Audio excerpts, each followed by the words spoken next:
This series of videos is intended to provide the sport of obedience with a clear explanation of the individual obedience exercises, procedures, and scoring. It is not intended to be the only resource, and participants in the sport are encouraged to attend judges' seminars and above all read the regulations. This is not an AKC product. It is based on the obedience regulations and shares the interpretations of many AKC judges. KPS takes full responsibility for its content. In this video, we are discussing the novice heel on leash exercise. The principal feature of this exercise is the ability of the dog and the handler to work as a team. The principal features are the minimum standard elements that must be accomplished in order for the handler and dog to be successful in this exercise. In order to best understand the regulations, they should be studied. Section 3 tells us that the maximum score for the heel on leash and a figure 8 is 40 points. The team must retain at least 20.5 points in order to qualify in this exercise. As a note, when the regulations say that you must or shall do something, or that you should not do something, what is meant is that the handler must do or avoid doing those things because a penalty may be applied. It doesn't mean that you can't do them. It means that doing the thing or not doing it may cost you points. The heel on leash is the first exercise in both Novice A and Novice B. To begin this exercise, the handler will enter the ring with their dog under control and set up in the place indicated by the judge. The handler is being scored from the time that they enter the ring until the time they leave. The judge may have made a mark on the mat with chalk or with tape. This is where the handler should position themselves. The handler should never position themselves forward of the mark. While this is not scored, it may require the judge to ask the handler to reposition themselves or their dog.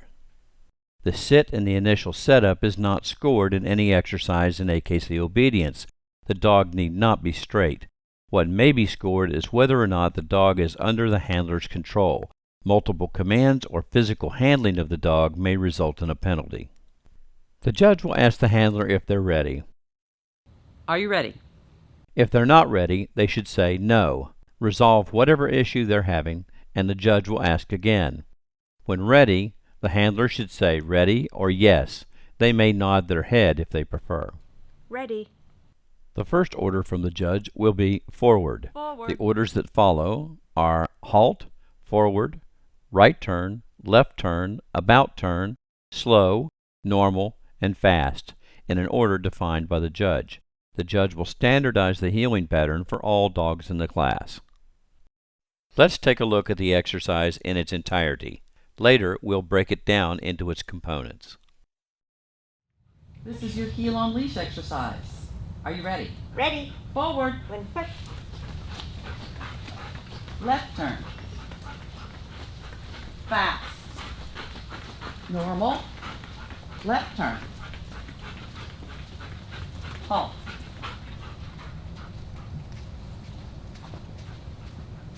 Forward. When push. About turn.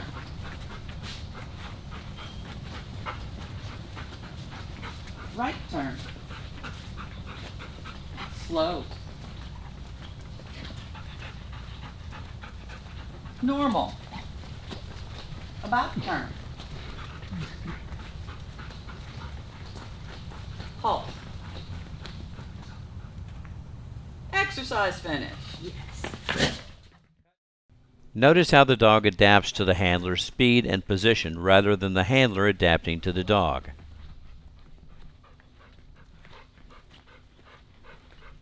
Normal. About turn. At the start and following each halt, the handler may give a command or signal to heel and will walk briskly and naturally with the dog on a loose leash. The term heel position, as defined in the regulations, applies whether the dog is sitting, standing, lying down, or moving at heel. The dog should be at the handler's left side, straight in line with the direction the handler is facing. The area from the dog's head to shoulder is to be in line with the handler's left hip. The dog should be close to, but not crowding its handler, so that the handler has freedom of motion at all times. Lagging occurs when the dog moves back behind the handler as they travel. The dog's position must be at the midline of the handler in a way that places the midline between the end of their head and the top of the withers.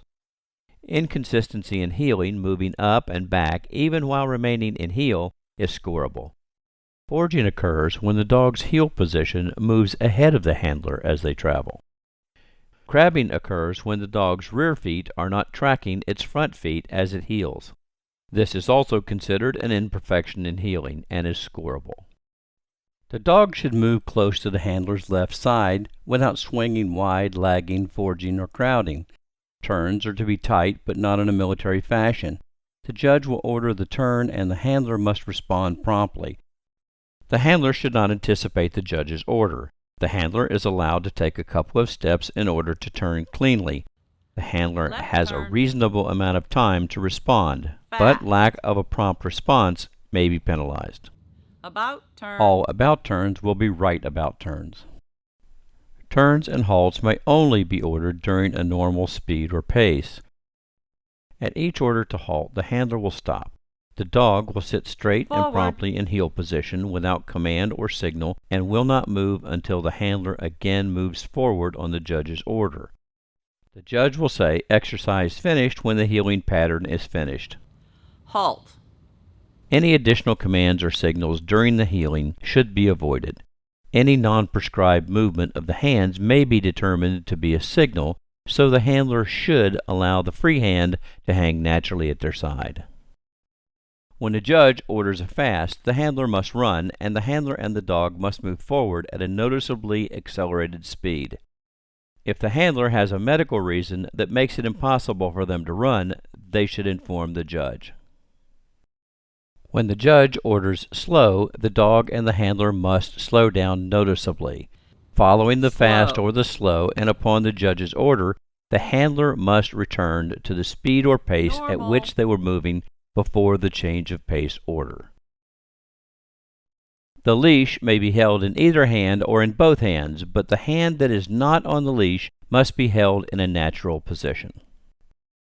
There are times when the handler can touch the dog. The handler may pet the dog between exercises. They may guide the dog with the collar when off lead. The handler might touch the dog while encouraging the dog between exercises. The dog can never be forced into a position. Even touching the dog's hindquarters to force a sit is scoreable. Again, at each order to halt, the handler will stop. The dog must sit straight and promptly in heel position without command or signal and shall not move until the handler again moves forward on the judge's order. The handler must avoid stepping into the dog at the halt or signaling or commanding the dog to sit. Now let's discuss some details and scoring. While the regulations specify many of the deficiencies that must be scored, they do not list everything. The judge must use experience and discretion in the decision to apply a penalty.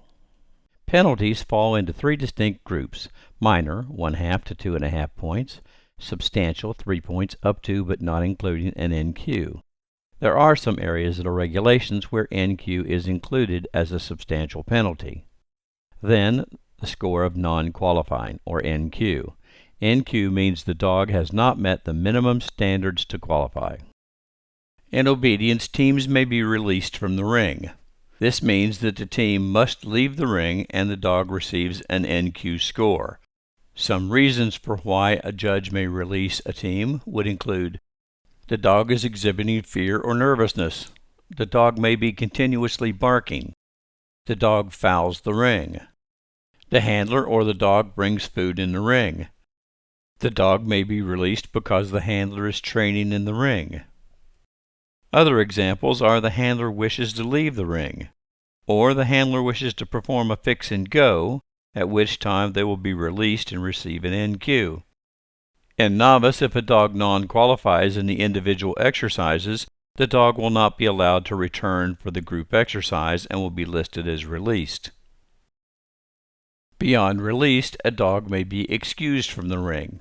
Some examples for excusing a dog from the ring would be a dog-on-dog attack. The handler abuses the dog. The dog may be unfit to compete. Or the dog has stitches or injuries. or the dog is unable to be examined by the judge. Other reasons might include the dog is lame, or the dog is a bitch in season. Another reason a dog may be excused is there is a bench or trial committee excusal. Dogs are rarely disqualified, but it occurs. Disqualification is not based on performance. Instead, it is based on behavior or action by the handler or dog. The judge can disqualify a dog for any of three reasons. The dog attempted to or attacked a person in the ring, in the judge's opinion, which is final.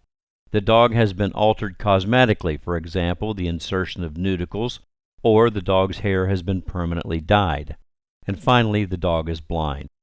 Disqualification means the dog is excluded from AKC events and grounds until it has been evaluated by AKC and reinstated. Let's take a moment to talk about equipment. The dog must have a complying collar with no tags or objects hanging from it. The judge may offer the handler who has brought a dog into the ring with improper equipment an opportunity to leave the ring and return with the proper equipment. Buckle collars, chain training collars, and martingale-style collars are all acceptable. And while prong or pinch collars and electronic collars have their place in training, they are never allowed on AKC grounds. Leashes must be made of fabric or leather. We hope this video helps you understand the most fundamental exercise in obedience. We encourage you to read the AKC obedience regulations if you have questions.